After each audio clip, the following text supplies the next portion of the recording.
Good morning everyone, and welcome here to the Bushveld or the Lowveld. Many different names for this area, but big welcome to South Africa and to Djuma Game Reserve and to the Game Reserve here in Sabi Sands. It's a beautiful morning. We've been sitting with these elephants for a few minutes. They're nice and relaxed, a little group, and they are heading into thick stuff, so we might not stay with them too long, but let's have a last look at them. It's a beautiful morning here in South Africa. Very pleasant temperature, about sort of mid to high 20s, about 75, 77 Fahrenheit, somewhere in that range. Lots of sounds and lots of noise. Franklin's calling. Young elephant in a good mood as well. They're enjoying this cooler weather. And we're going to be having a lot of fun again today, as always. My name is Peter Pretorius. VM is behind the camera, and it's our pleasure to have you as our guest for this morning's game drive. Let's have a look at these guys. He's having a look at us. It's a young bull, this looks like. And that'll be the matriarch in the back.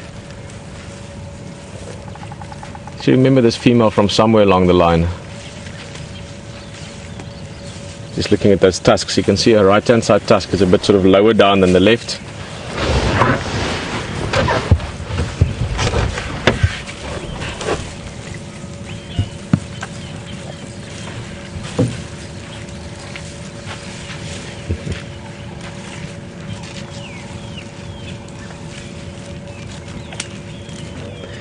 Elephants are eating a lot of this bush at the moment. This what he's eating there is a sickle bush.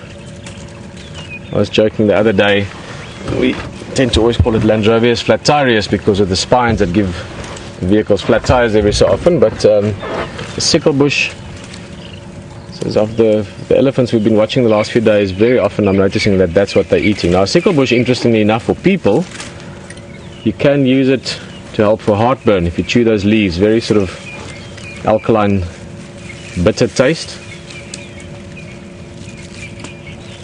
So maybe with the change in the climate at the moment, or the change with the season, really got a bit of greenery coming out, and especially in the trees and the leaves, lots of new green food for them to eat. So perhaps together with the new food, that sort of alkaline type leaves is handy for them as well, or it works well for them. It is still early, so as I said, there can be many things that could happen this morning. We had fantastic wild dog yesterday. I know we had a very, very happy Hayden Turner on safari, and lots of Ellies. Look at that stunning eye, beautiful early morning light. So the wild dogs might be around if we're lucky. Always looking for lion, and of course always looking for leopard and everything else. We had a giraffe earlier while we were looking around. We've seen zebra already, impala. So I'm sure this is going to be, as always on safari, a beautiful morning. Out on drive as well this morning is James. He will say hello to you in a little bit. And of course Scott and Brent and the trackers out there looking for things, show you on the walk, as well as tracking what might be around. And there's only a small window twice a day that you can show this. In fact, only once a day that you can show this, since the other one would be a sunset. Look at that. That could be quite nice just like that.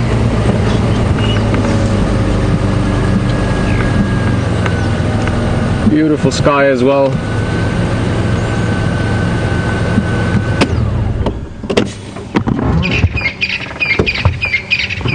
Even though there's a little bit of cloud on the horizon, the sun is making a beautiful, what would we call that, orb this morning.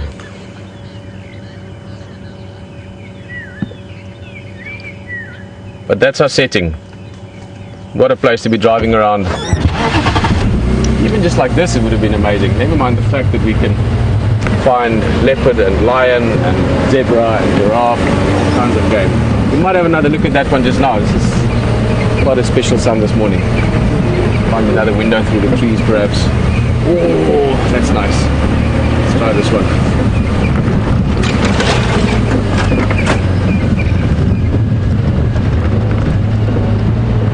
Mazda, we could even maybe do a little, might have to position the car exactly for this.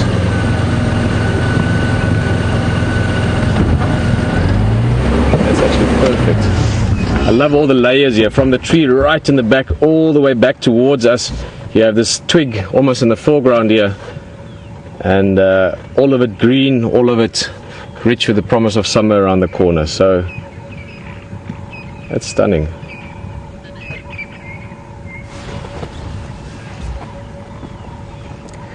Speaking of time, being sunrise, just a reminder, we are doing some rehearsals this morning, so this will be a shortened drive. Oh, that's beautiful.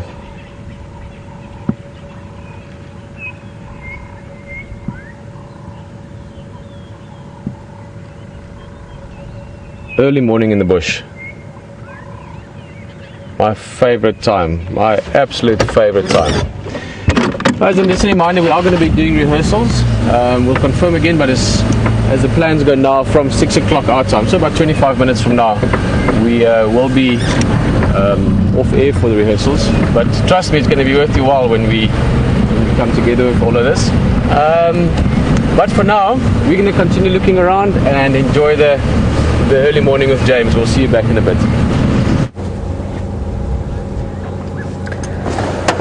Good morning everybody. Welcome to the Wendy, and Peter has just shown you magnificent sunrise and also a number of magnificent elephants, and we are going to do the same in reverse order. Just over there, a little herd of elephants right next to the vehicle. My name is James Henry, for those of you who don't know, and on camera today we have Brian. Say hello, Brian. Hello. That's not Brian, that's an elephant. Very sweet. And just to remind you, we've only got half an hour with you before we have to go to our rehearsals. I feel like I'm on the West End at the moment. We'll be leaving you in just over probably 20 minutes at this stage. So get your questions in, hashtag Safari Live if you like, or questions at WildEarthTV, and we will restore normal service next week on Wednesday. Well, in fact, we'll have pretty normal service from Tuesday.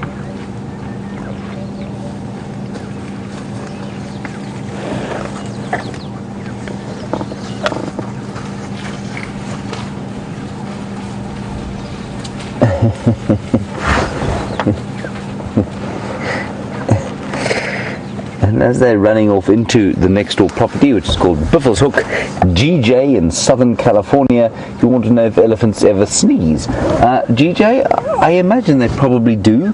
I think people sneeze when their nasal mucosa gets slightly irritated. That's the bits internally, and elephants have got that sort of thing in there. I wouldn't like to be in the way of an elephant that sneezed. I imagine it would be a fairly disgusting experience. I couldn't tell you exactly if they sneeze or not. I would assume that there would be some mechanism of clearing out the nose, though. Perhaps they just blow it and trumpet loudly, and that gets rid of whatever it is irritating them in the nose. I'm in about 7 mines at the moment. The tracks of the wild dogs that we had yesterday are around here, and they don't seem to head back into Buffalo's Hook. So I'm sorely tempted to turn around and go back towards the Vuyatela Dam, but Buffalo's Hook Dam is just up ahead, and so I think that's probably what we'll do. We'll probably head towards there. Once we're over this dip, you may lose our signal briefly, but we'll hand you back to Peter if that does happen. Here we go.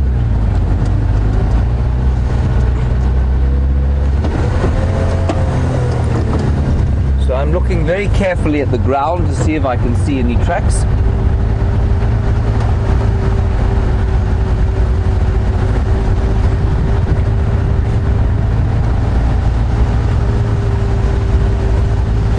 Most magnificent sunrise we had today.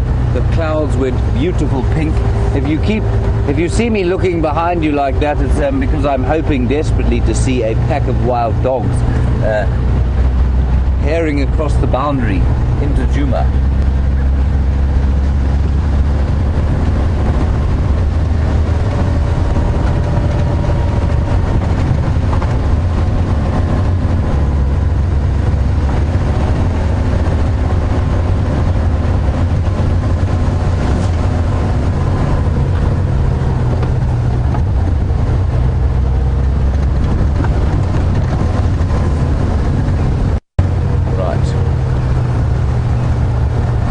magnificent. It's just very special to be able to experience something like that just about every day. Wow. It's not a bad sort of drive to work, really.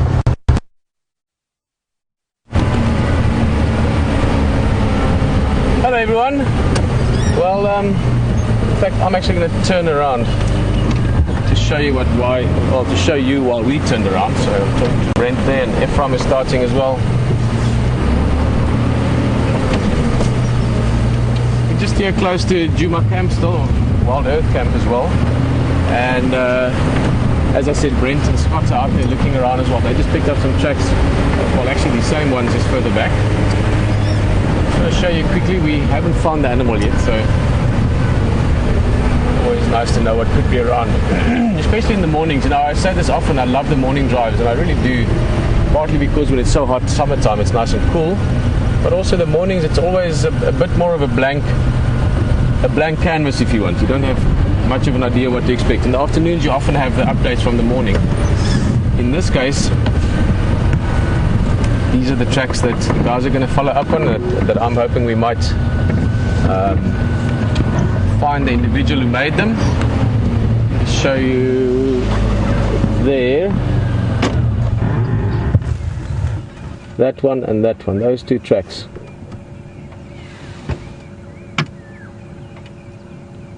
That's the front foot, that's the back foot.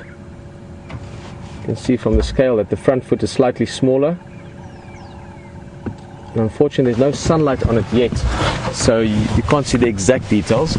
But this is from a leopard, and not just from any leopard. This is from Karula, from the female leopard that we see around here very often. So, good chance that she's around. She walked up the road from Philemon's Dip.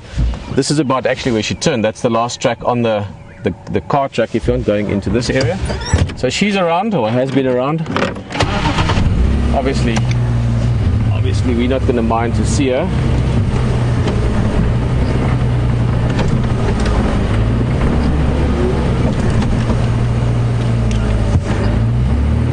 Around. People always think of big cats, especially of leopard, as nocturnal. Which obviously they are quite active at night as well, but they are very active, like almost everything else, in this sort of change between night and day, whether it's in the morning or the afternoon. So sort of the last bit of the afternoon daylight going into evening, and then the sort of early grey time, you know, before the sun comes up, going into the morning. So there's always a good chance of not only finding leopard, but finding leopard being active for another hour or two after sunrise, which is obviously exactly what we're hoping to do this morning. Let's go around this side. I don't think she's actually come out of this. I think she's still in that block, which also suggests that those tracks are quite fresh. In other words, they're not from last night, they're more from early this morning.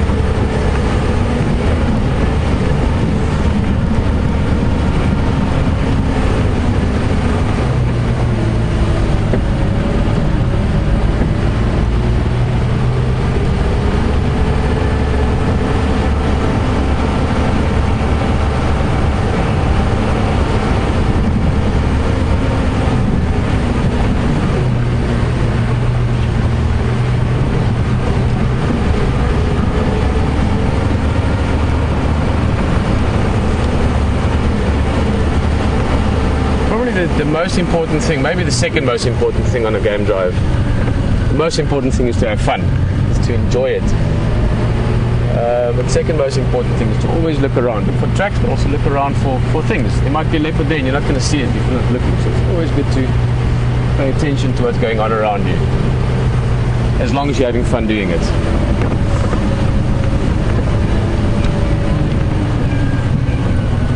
Yes, very good question. That's exactly what Leishan asked me last night. Debbie, Barbara, good morning. As always, nice to have you on the game drive with us. And let's just look at that again. Let's just. Oh, Jiga. We're having a special Jiga experience. Jiga is this vehicle's name, the Land Rover I'm in. But we're doing a brakeless game drive this morning, so there's no stopping us.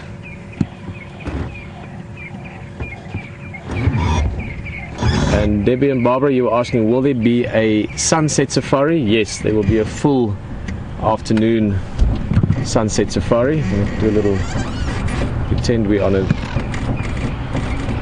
track here for you, Vian. So this afternoon, 4 o'clock Central African time, we'll be going out. Please join us for all of that. And as always, also, thank you very much for always being so understanding of all of this. This is the great thing about having people that are so involved, would be the right word, you know, that are so invested with us in terms of the experience, is that you understand all these things as well. And trust me, next week, Tuesday and Wednesday, mornings our time, so Monday evenings and Tuesday evenings, if you're in North America, it's going to be a good show. Nat Geo Wild, and of course everyone else anywhere else in the world can join us as well on wildsafariLive.com or WildEarthTV. A what? A stork fight? Well spotted, Liam.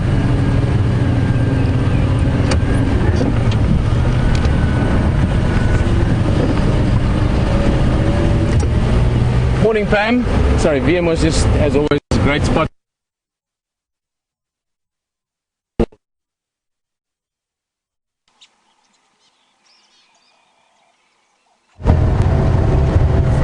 Hello everybody, we've just checked Biffle's Hook waterhole, nothing there. Well, there were two saddle-billed storks, and they were enjoying a sumptuous sunrise and possibly the odd disgusting catfish, which I'm quite glad I don't have to eat for breakfast. And we are now back onto the Biffle's Hook cut line so that I may just check that the wild dogs haven't come across again or are not in the process of or not in the process of doing so as we speak. There were also indications, by that I mean reports from the Bush Telegraph, that the Salala Pride crossed south into Biffle's Hook last night. Now Biffle's Hook is the property to the north of us, and obviously the Salala Pride is unencumbered here, so we're patrolling this boundary like some border guards, hoping to find something heading across here. And that's not to say there isn't anything on Djuma, but for now.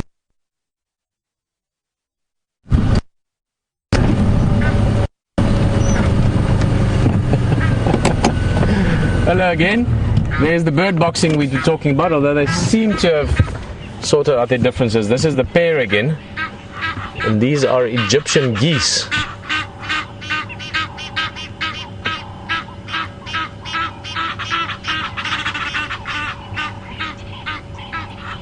Saying hello to the world. There's a bit of contention here, it seems, as well. We basically have only this little pond of water, so as we know there's going to be lots of activity around it from the bigger animals, but also the Egyptian geese. There's two different pairs here that are sort of maybe vying over territory a little bit, and the two males, I think, most likely were just having a bit of a go at each other. Pam from Florida, good morning, Pam. So nice to hear so many names that we have known for a long time now. So, Pam, you were just asking if I got the question correctly. You were asking whether you should watch it on television or on the internet. Maybe I'm a bit old school, but if it's on TV, I watch it on TV. Just one less button to push, I guess. But Pam, you know, the broadcast is only in the USA, so obviously Florida you will get it. And it will be a little bit late for you in Florida. It's in sort of perfect time on the west coast. East coast will be a little bit later in the evening. And also there will be the internet drives before and after that as well. So on Nat Geo Wild USA you will be able to see that drive, but there will be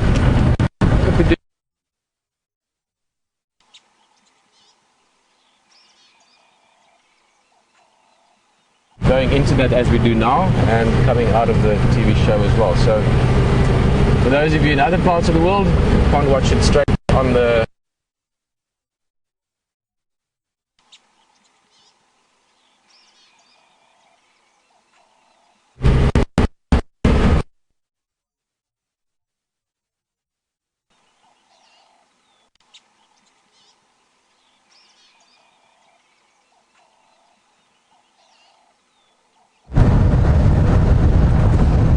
go again. And here we are, still bumbling along the Buffels Hook cut line. Elephants are now in front of us, the same ones that we saw when you first saw us. They were right where I am now, and still hoping fervently to see some kind of carnivore leaping across the boundary, preferably going to the left. That's into Djuma. This is actually a different herd of elephants. See, the female in front there has only got one tusk.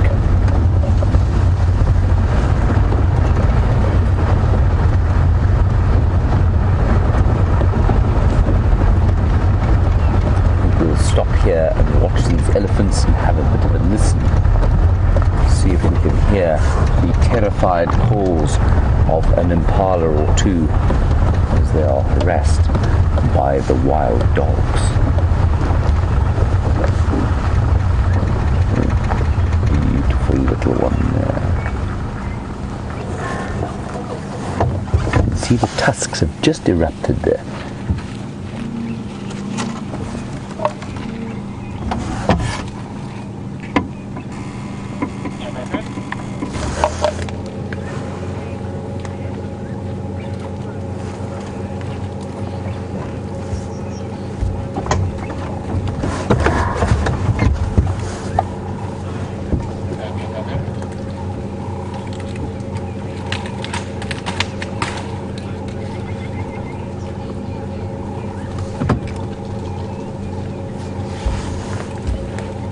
So everybody, I'm afraid that's the end of your game drive today. I do apologise once again, but we do need to practice things so that they're tip-top shape for our TV broadcast next week. So thank you once again for your patience in this regard. Just to remind you, 13th and 14th, 6 o'clock our time in the morning, 6 to 7, so that's 12 o'clock in the night on Monday in the east coast of America. I'm going to leave you to work out the rest of the times from there. It's all rather confusing to me, especially as apparently daylight savings is about to end. So 12 o'clock east coast time on the 13th and 14th. We will have a full normal broadcast this afternoon from 4 o'clock here, and so you don't need to worry about that. And we'd love to have you along for that ride. And we'll just spend the last few minute I think at this stage with these lovely elephants.